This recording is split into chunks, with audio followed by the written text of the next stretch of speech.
this ended up being this bishop takes g2 was unsound for black. But now, you can really close out the things that in this position that are very dangerous for you with queen to f7. So that's that.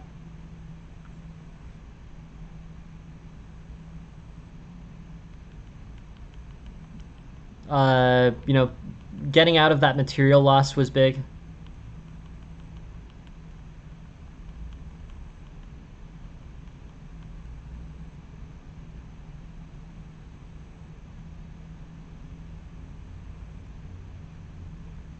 Queen f2.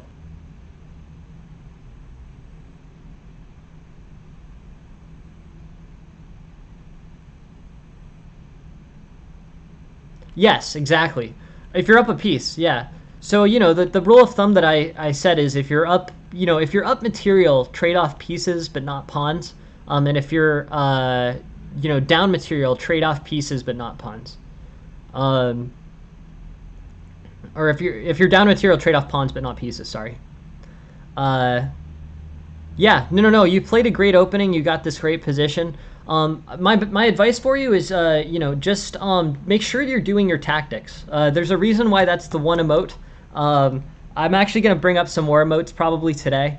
But yeah, tactics is extremely important. I think you got a great position out of the opening, and I think that if you play, if you do your tactical study, you will do two things. You probably won't allow queen c5 to happen, and if queen c5 is played, you'll see that queen f2 effectively defends this bishop. These are really, yeah. Thanks, Nick. Thank you very much for being here. I really appreciate it. But yeah, I would play queen f2 here and then threats on f7. This queen f2 is a lasting checkmating threat on f7, and that is big for white. So yeah, I mean, that's something that with tactical study you will see, and I think it will really help you. What the only moves are on move 14? Sure.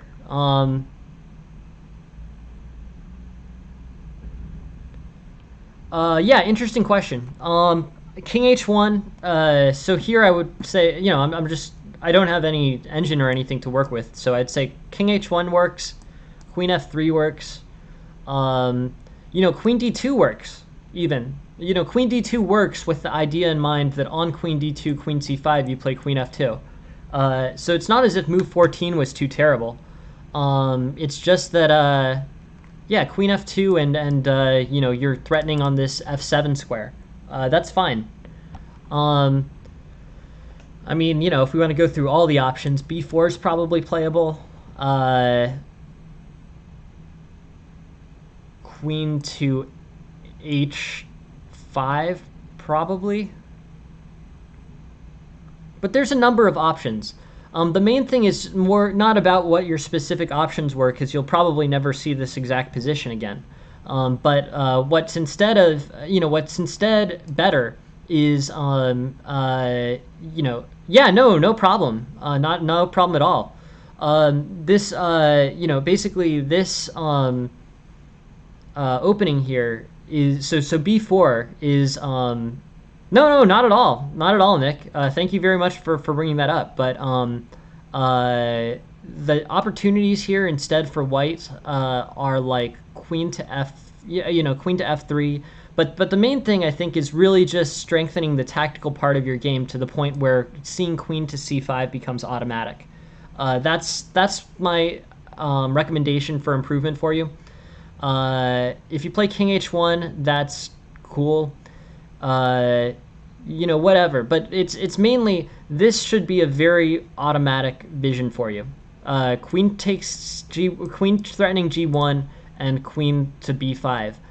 If you do enough tactical puzzles, I guarantee that this is going to be something that's just burned into your brain. This will really help you, I think. So my recommendation for you is do like an hour of tactical study a day. Use a tactics trainer like chess.com, Puzzle Rush, Puzzle Battle, CT-ART, Chess Tempo is a free one that's good, and I think Lichess also has a free one that's good.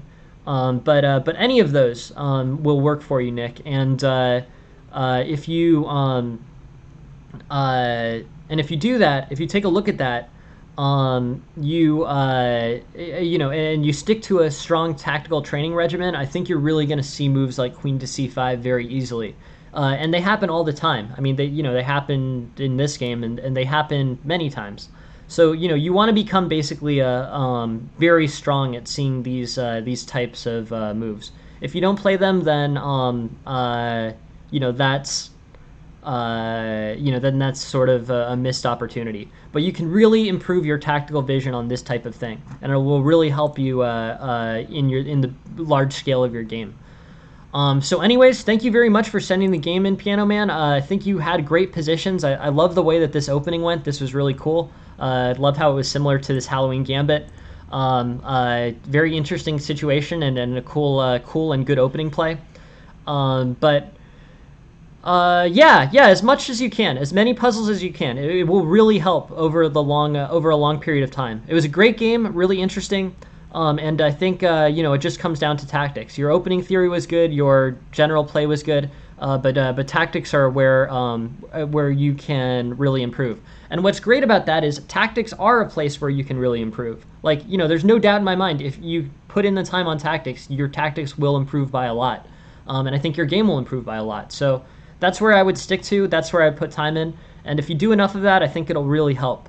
So overall, awesome. Thank you very much. Thanks all very much for being here. Thanks, Nick. Thanks, Tarash. Thanks everyone else who's here, who made time for this.